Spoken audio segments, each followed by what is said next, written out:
ప్రియమైన క్రైస్తవ సంఘస్థులకు అందరికీ నూతన సంవత్సరపు శుభములు తెలియజేయుచున్నాను.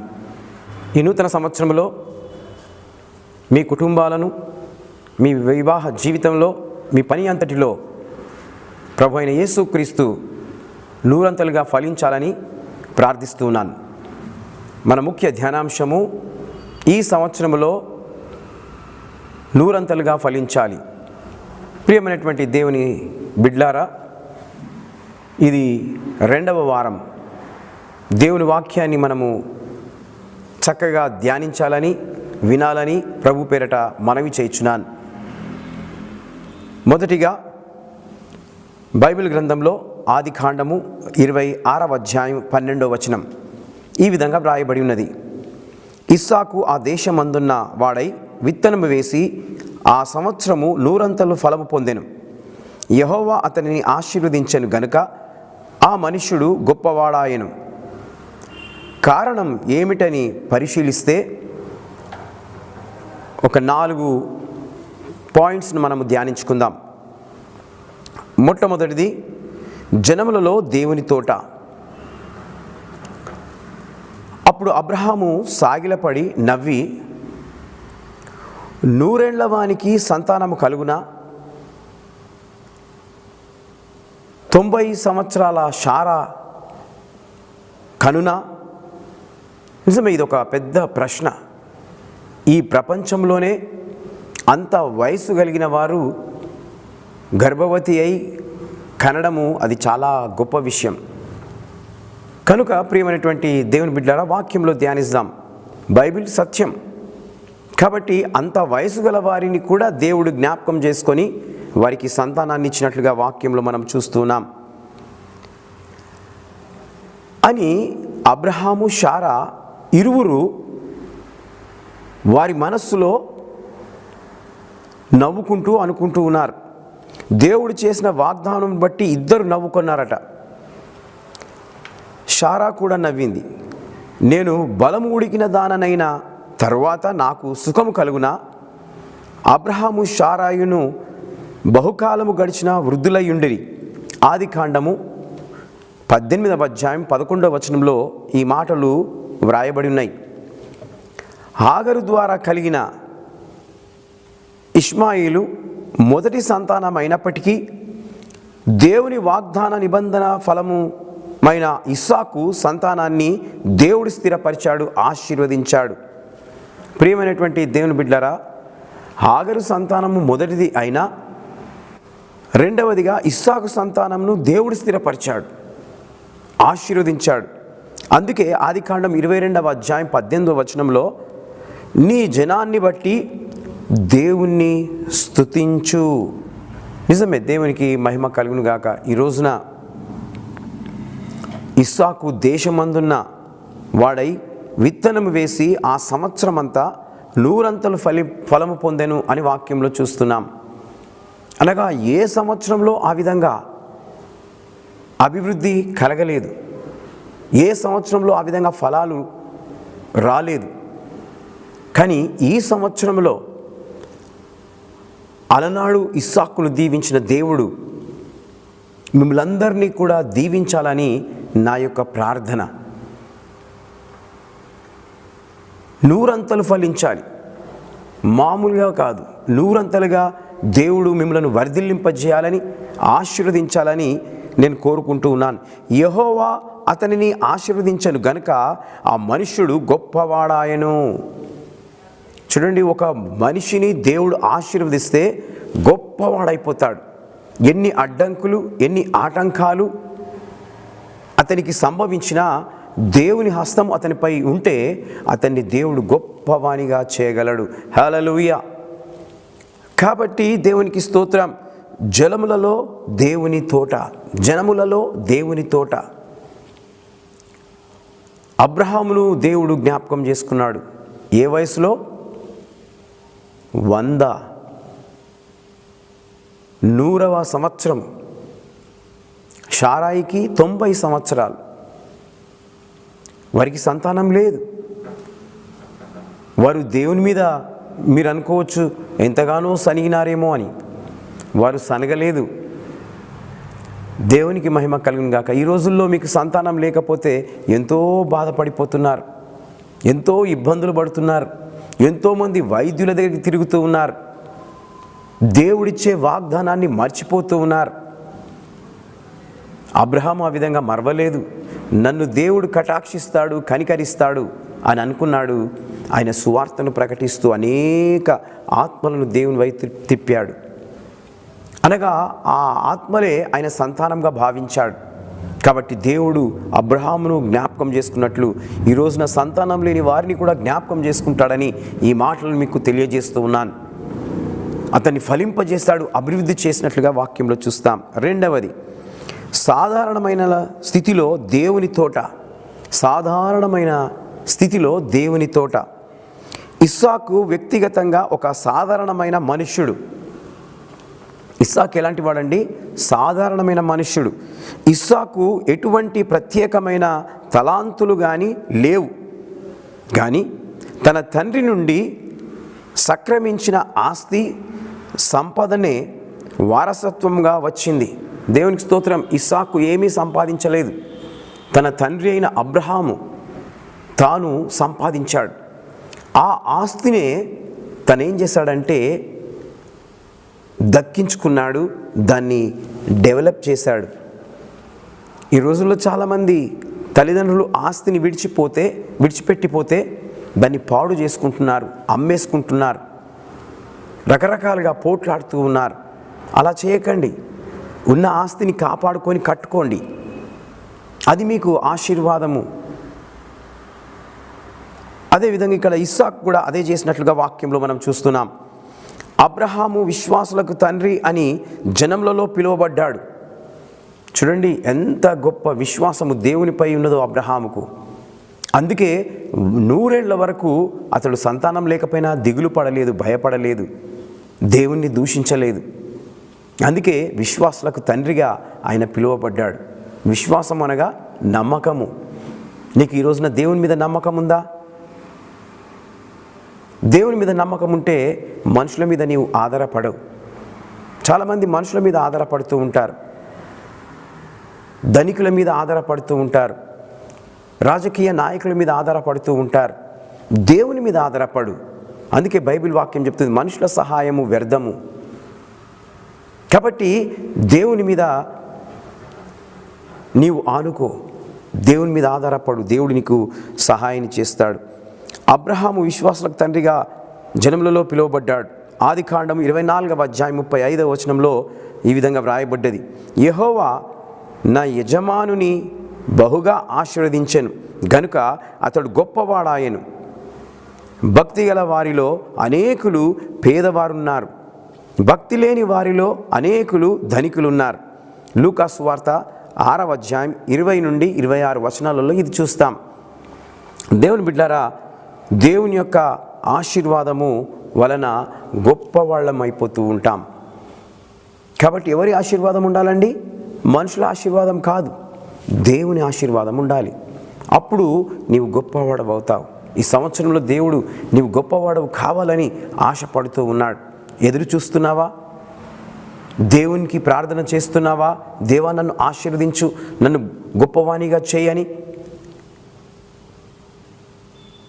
మనుషులను ఆశ్రయిస్తే, ఇరుగు పొరుగు వారిని ఆశ్రయిస్తే సాతానును ఆశ్రయించినట్లు. వారి వల్ల మనకి ఏమీ లాభం కలగదు, కానీ దేవుడు తలంచుకుంటే అన్నీ ఆయన సమకూర్చి చేయగలడు.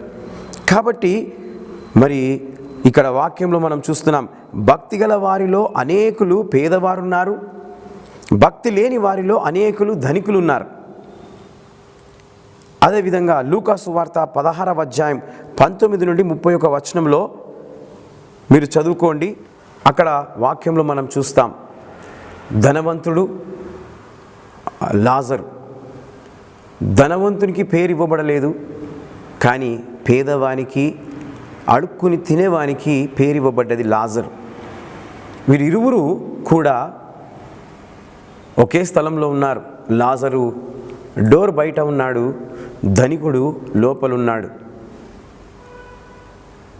ధనికుడు తింటూ త్రాగుతూ సుఖిస్తూ జలసాలు చేస్తూ ఉన్నాడు, కానీ బయట లాజరు దేవునికి ప్రార్థిస్తూ ఆ ధనికుడు పడేసిన రొట్టె ముక్కలను తింటూ తన కడుపు నింపుకుంటూ జీవిస్తూ ఉన్నాడు. ఇద్దరికి మరణం వచ్చింది. ధనవంతుడు చనిపోయాడు, ఆయన తర్వాత లాజరు చనిపోయాడు. లాజరు చనిపోయినప్పుడు దేవదూతలు వచ్చి తన ఆత్మను తీసుకొని వెళ్ళాయి. ధనికుడు చనిపోయినప్పుడు సాతాను దయ్యాలు వచ్చి తన ఆత్మను తీసుకొని వెళ్ళాయి. ఎందుకండి ఈ తేడా? ఎందుకనంటే ఆ బయట అడుక్కుని తినేవాడు దేవుణ్ణి కలిగి ఉన్నాడు, ఈ ధనికుడేమో సాతానును కలిగి ఉన్నాడు, లోకాశలు కలిగి ఉన్నాడు. కాబట్టి లోకాశలు కలిగిన వారు దేవుని రాజ్యాన్ని స్వతంత్రించుకోవడము అసంభవం. దేవుణ్ణి కలిగిన వారే ఆ పరలోక రాజ్యాన్ని స్వతంత్రించుకుంటారు. ఈ రోజున నీవు అది తేల్చుకోవాలని కోరుతూ ఉన్నాను. నూరంతలు ఫలించాలంటే నీవు ఎలా నడుచుకోవాలో ఆ మాటలను మీతో పంచుకుంటున్నాను. మూడవది, బాల్యంలో దేవుని తోట అనగా చిన్నగా ఉన్నప్పుడే, బాల్యం అనగా చిన్నగా ఉన్నప్పుడే దేవుని యొక్క తోటలో అనగా దేవుని ఆలయంలో పెంచబడాలి. దేవుడు అబ్రహామును పరిశోధించెను. బాల్యంలో ఉన్న కుమారుణ్ణి మోరియా దేశమునకు వెళ్ళి ఒక పర్వతం మీద దహనబలిగా అతన్ని అర్పించమని చెప్పాను. దేవుడు అబ్రహాముకు లేక 100 ఏళ్ల వయసులో తనకు సంతానాన్ని ఇస్తే దేవుడు పరిశోధించడానికి ఇస్సాకును ఆ మోరియా దేశంలో ఒక పర్వతం మీద దహనబలిగా అర్పించమని చెప్పాడు. దేవునికి మహిమ కలుగును గాక. దేవుని బిడ్డలారా, దేవుడు నిన్ను కూడా పరిశోధిస్తాడు. అప్పుడు నీవు అబ్రహాము జయించినట్లు నీవు జయించాలి. అనగా నీవు విశ్వాసివైతే జయించగలుగుతావు, విశ్వాసివి కాకపోతే నీవు ఓడిపోతావు. కాబట్టి అబ్రహామును ఎందుకు సాదృశ్యంగా నేను మీతో పంచుకుంటున్నానంటే తను విశ్వాసులకు తండ్రిగా బైబిల్లో అచ్చువేయబడ్డాడు. కాబట్టి ఆయనను మీ ముందర ఉంచుతూ ఉన్నాను. ఇస్సాకు తండ్రితో రానని కానీ ఎదురు చెప్పలేదు. దేవుని ఎడల తన తండ్రి ఎడల విధేయత చూపెను అని బైబిల్లో మనం చూడగలుగుతాం. దేవునికి మహిమ కలుగును గాక. దేవుని బిడ్డలారా, ఈ యొక్క బాల్యంలో ఉన్న కుమారుడు ఎలాంటి మాటలు మాట్లాడుతున్నాడు చూడండి. రానని చెప్పడం లేదు. తండ్రి ఏ విధంగా చెప్తే ఆ మాటకు లోబడి విధేయత చూపుతూ తను ముందుకు సాగుతూ ఉన్నాడు. ఈ రోజున నీవు ఆ విధంగా తల్లిదండ్రుల మాట వింటున్నావా ప్రియ సహోదరి సహోదరుడా? ఒకవేళ వినకపోతే ఈ రోజున నీవు ఈ మాటల ద్వారా వినాలని, ఆ ప్రకారం నడవాలని, నీవు ఆశీర్వదింపబడాలని చెప్తూ ఉన్నాను. తన విధేయత తన తండ్రి విశ్వాస పరీక్షలో నెగ్గిన అనుటలో సందేహం లేదు. మీ కుమారులు కుమార్తెలు మీ మాటలకు విధేయత చూపుచున్నారా? ఒక ప్రశ్న. ఈ ఆధునిక ప్రపంచంలో మీకేమి తెలుసో లేదో అని ఎదిరిస్తున్నారు ఎవరిని? తల్లిదండ్రులను. అంటే ఈ క్రొత్త ప్రపంచంలో మాకు తెలిసినంత మీకేం తెలుసు అని తల్లిదండ్రులను ఈ రోజుల్లో ప్రశ్నిస్తూ ఉన్నారు. నిజమే, వాస్తవమే. అప్పుడు తల్లిదండ్రులు వారితో మాట్లాడలేకపోతూ ఉన్నారు. పిల్లలారా జాగ్రత్త, మీ తల్లిదండ్రులకు విధేయులయుండుడి, ఇది ధర్మమే. ఎఫెసీయులకు రాసిన పత్రిక 6వ అధ్యాయం 1వ వచనంలో రాయబడి ఉన్నది. కాబట్టి పిల్లలు ఎవరికి లోబడాలి? తల్లిదండ్రులకు లోబడాలి. తల్లిదండ్రులు తిట్టినా, తల్లిదండ్రులు బెదిరించినా, తల్లిదండ్రులు కొట్టినా వారితో తిరిగి మాట్లాడాలి, వారితో ప్రేమతో ఉండాలి. ఎందుకనంటే వారు మీ తల్లిదండ్రులు గనుక. ఇస్సాకు బాల్య యవ్వన జీవితాన్ని ఆదర్శనంగా తీసుకోండి. చూడండి, ఇస్సాకు యొక్క బాల్య జీవితము, యవ్వన జీవితాన్ని మనము సాదృశ్యంగా తీసుకోవాలని దేవుని వాక్యము చెప్తూ ఉంది. తను చూపిన విధేయత యెహోవా ఈరే, దేవుడే చూచుకొనును అని అర్థం. యెహోవా ఈరే అంటే దేవుడే చూచుకొనును అని అర్థం. అనగా ఈ యొక్క బాల్యంలో ఉన్న ఇస్సాకు దేవుడే చూసుకుంటాడు అని అన్నాడు. ఎవరితో? అబ్రహాముతో. అబ్రహాము అక్కడ బలిని ఇస్సాకును అర్పించడానికి తీసుకొచ్చాడు.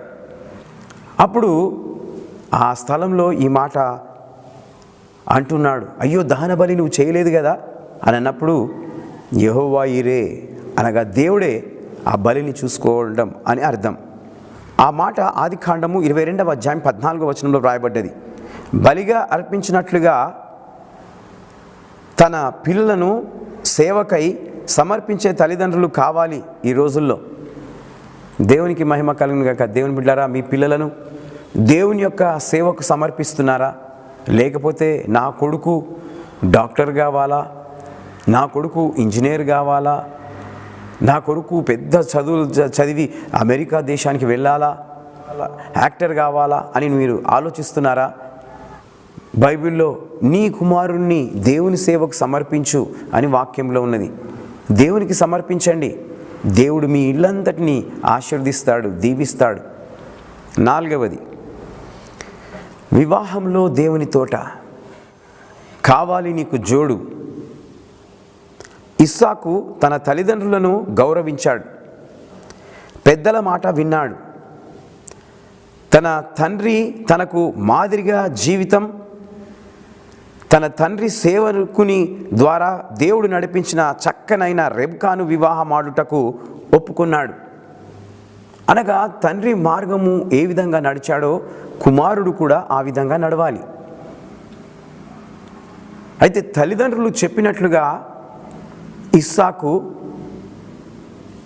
మీరు ఎవరిని చూస్తే వారిని నేను వివాహం చేసుకుంటా అనే విధంగా కొడుకులే కానీ కూతురులే కానీ ఉండాలి. కాబట్టి ఇక్కడ ఇస్సాకు ఆ విధంగా ఉన్నట్లుగా వాక్యంలో మనం చూస్తున్నాం. అది దైవ నిర్ణయం, దైవ కార్యం. ఆదికాండము 24వ అధ్యాయం 50వ వచనంలో ఈ విధంగా వ్రాయబడ్డది, ఇది యెహోవా వలన కలిగిన కార్యం, మేమైతే అవునని కానీ కాదని కానీ చెప్పజాలం. దేవునికి స్తోత్రం. దేవుని బిడ్డలారా, కొన్ని కార్యాలు దేవుని వలన జరిగేటి మనుషులకు అర్థం కాదు. ఇక్కడ అదే జరిగింది. అబ్రహాం యొక్క సేవకుడు ఎలియాజరు వెళ్ళి రెబ్కాను చూడ్డానికి వెళ్తాడు. ఎక్కడుంది అమ్మాయి? కొన్ని మైళ్ళ దూరంలో ప్రయాణం చేసి తను ఒంటెల మీద బంగారము, వెండి, వస్త్రాలు, విలువగల ఆభరణాలు అవన్నీ కూడా తీసుకొని వెళ్తాడు ఒంటెల మీద. అక్కడ నీళ్లు చేదుకోవడానికి ఆ చిన్నది రెబ్కా అక్కడికి వస్తుంది. తను చూసి తనను పలకరించి కొన్ని నీళ్ళు ఇస్తావా అని అంటాడు. తను నీళ్లు చేది పోస్తుంది. అయిన తర్వాత ఆయన అడుగుతాడు, పలానా అడ్రస్ ఎక్కడ అని అన్నప్పుడు తను చెప్తుంది. చెప్పిన తర్వాత అనగా ఆ రెబ్కా వాళ్ళ అడ్రస్సే తాను అడుగుతూ ఉన్నాడు. అప్పుడు ఒంటెలకు కూడా నీళ్ళు పోస్తావా అన్నప్పుడు ఒంటెలకు కూడా చేది నీళ్లు పోస్తుంది. అప్పుడు తన మనసులో అనుకుంటాడు, ఇలాంటి కూతురు నా యజమానుని కుమారునికి సరిపడుతుంది అని తన మనసులో అనుకొని అక్కడికి వెళ్తాడు. అక్కడికి వెళ్ళినప్పుడు ఎవరు ఆ స్త్రీ ఇస్సాకుకు భార్య కావాల్సింది అని ఆలోచించినప్పుడు రెబ్కా అక్కడి నుండి వస్తుంది. నేనే అని చెప్తుంది. అప్పుడు ఈ యొక్క ఎలియాజరు సంతోషపడతాడు, మోకరించి ప్రార్థన చేస్తాడు, దేవునికి కృతజ్ఞత చెల్లిస్తాడు. ఎందుకంటే అది అవునని కానీ కాదని కానీ చెప్పజాలము. దేవుని కార్యాలు ఆ విధంగా ఉంటాయి. ఈ రోజున వివాహం కొరకు నీవు ఎంతగానో ప్రయాసపడుతున్నావేమో, అమ్మాయి కొరకు, అమ్మాయిలు అబ్బాయిల కొరకు. దేవుని చిత్తాన్ని కనిపెట్టండి, ఆ సమయం వస్తే ఆగదు వివాహం. కాబట్టి ఇక్కడ ఇస్సాకు మరి వివాహం ఆడడానికి ఎలియాజర్ ఎంతో దూరం నుండి వచ్చినట్లుగా వాక్యంలో మనం చూస్తున్నాం. ఇస్సాకు ఏ వయసులో వివాహం చేసుకున్నాడో తెలుసా? వాక్యంలో చూద్దాం. ఆదికాండం 25వ అధ్యాయం 20వ వచనంలో ఈ విధంగా వ్రాయబడ్డది, ఇస్సాకు పదునారాములో నివసించు సిరియావాడైన బెతూయేలు కుమార్తె అయిన సిరియావాడైన లాబాను సహోదరినైన రిబ్కాను పెళ్లి చేసుకున్నప్పుడు 40 సంవత్సరాలు గలవాడు. దేవునికి స్తోత్రం. దేవుని బిడ్డారా, ఆయన వయస్సు 40 సంవత్సరాలు ఉన్నట్లుగా వాక్యంలో చూస్తున్నాం.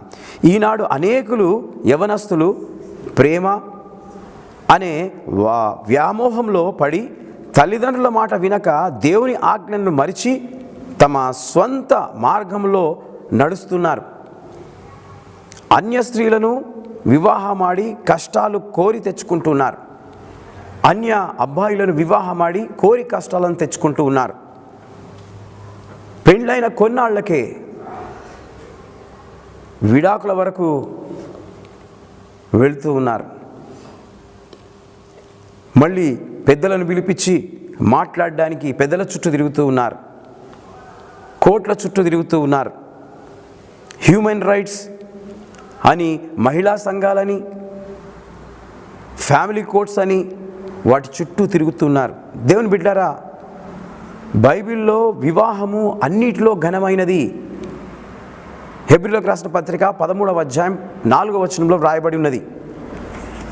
కాబట్టి వివాహం అన్నిట్లో ఘనమైంది అయినప్పుడు ఎందుకు విడిపోవాలి, ఎందుకు పోట్లాడలు రావాలి అనగా అది దేవుని చిత్తం కాదు. అది సొంత తలంపు, సొంత ఆలోచనలు. ఎంతమంది అన్య కుటుంబాల నుంచి వివాహాలు చేసుకొని పోట్లాడుతూ ఉన్నారు. వాళ్ళ మాట వీళ్ళు వినక, వీళ్ళ మాట వాళ్ళు వినక తల్లిదండ్రుల నుంచి విడిపోతూ ఉన్నారు. దేవుడెవరు అని అంటే ప్రేమామయుడు.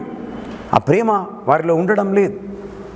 కనుక ఈ రోజున ఈ మాటలు వింటున్న మీరు జాగ్రత్త పడాలని నేను ఈ మాటలు మీతో పంచుకుంటూ ఉన్నాను. ప్రభు సమయానికై ప్రార్థించు. నీ వివాహం ఎప్పుడు కావాలో దేవునికి తెలుసు కాబట్టి నువ్వు ప్రార్థించు. ఇస్సాకు వివాహాన్ని మరవలేదు. ఇస్సాకు వివాహాన్ని మనం మర్చిపోకుండా ఒకసారి జ్ఞాపకం చేసుకొని ఆ ప్రకారం మనము దేవుని చిత్తాన్ని కనిపెట్టి వివాహం ఆడదాం. దేవునికి స్తోత్రం కలుగును గాక. ఈ విధంగా దేవుని యొక్క వాక్యాన్ని చెప్తూ నేను ముగిస్తూ ఉన్నాను. దేవుడి మాటలు దీవించి ఆశీర్వదించును గాక. దేవునికి మహిమ కలుగును గాక. దేవుని బిడ్డారా, ఈ యొక్క యూట్యూబ్ ఛానల్ చూస్తున్న మీకందరికీ నా హృదయపూర్వక వందనాలు. మీరు 100 ఫలించాలంటే ఈ వాక్యము చెప్పినట్లుగా మీరు నడవండి. ఈ సంవత్సరంలో దేవుడు మిమ్మలను బహుగా దీవిస్తాడు. ఈ యూట్యూబ్ ఛానల్ చూడడమే కాకుండా మీరు అనేకులకు సబ్స్క్రైబ్ చేయండి, లైక్ చేయండి, షేర్ చేయండి. అదేవిధంగా కింద ఇస్తున్న ఫోన్ నంబర్స్కి మీరు మీ యొక్క కానుకలను కానీ, మీ యొక్క స్పెషల్ ఆఫరింగ్స్ అయినా కానీ మీరు పంపించాలని ప్రభు పేరట మనవి చేస్తున్నాను. May God bless you. ప్రార్థన చేసుకుందాం. అందరు దయచేసి కళ్ళు మూసుకోండి. మహాపరిశుద్ధుడా, ప్రేమగల తండ్రి, నీకు వందనాలు, స్తుతులు, స్తోత్రములు చెల్లిస్తున్నాం. వాక్యాన్ని నీరు కట్టి ఫలింపచేయండి. ఈ సంవత్సరంలో 100 ఫలించాలని నీ సేవకుని ద్వారా మాట్లాడినావు. విన్న ప్రతి హృదయాన్ని మీరు తట్టమని వేడుకొంచున్నాం. ఏ విధంగా నేను ఫలించాలి అన్న ఒక ప్రశ్న ప్రతి ఒక్కరు వేసుకున్నట్టుకు సహాయం చేయండి. ప్రభువానికి స్తోత్రం చెల్లిస్తున్నాం. గడిచిన సంవత్సరంలో అనేక కష్టాలు, అనేక ఇబ్బందులు, అనేక దురలవాట్లు, మరి అనేక మరణాలు మేము చవిచూచాం. కనుక ఈ సంవత్సరంలో ఆ విధంగా జరగకుండా మేము ప్రార్థనలో మెలకువ కలిగి ఉండుటకు సహాయం చేయండి. తండ్రి, నీకు స్తోత్రం చెల్లిస్తున్నాం. ఆ విధంగా 4 పాయింట్స్ని మేము ధ్యానించాం. ఆ ప్రకారం మేము నడుచున్నట్లు సహాయం చేసి, ప్రభా, గొప్పవారు కావాలంటే ఏం చేయాలో దాని విషయమై కొన్ని నిమిషాలు నీ సేవకుని ద్వారా మాట్లాడినావు. కనుక మేము ఆ విధంగా దీవించబడటకు సహాయం చేసి మహిమ పొందమని, ఎవరైతే అనారోగ్యంగా ఉన్నారో వారిని మీరు ముట్టండి, స్వస్థపరచండి.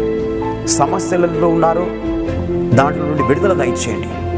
గొప్ప అద్భుతాన్ని, ఆశ్చర్యకార్యాన్ని మీరు జరిగించి మీ నామమునకు మహిమ తెచ్చుకొనమని మీకే స్తుతులు, స్తోత్రములు చెల్లిస్తూ యేసు నామమున ప్రార్థించి వేడుకొంచున్నాను తండ్రి. ఆమేన్.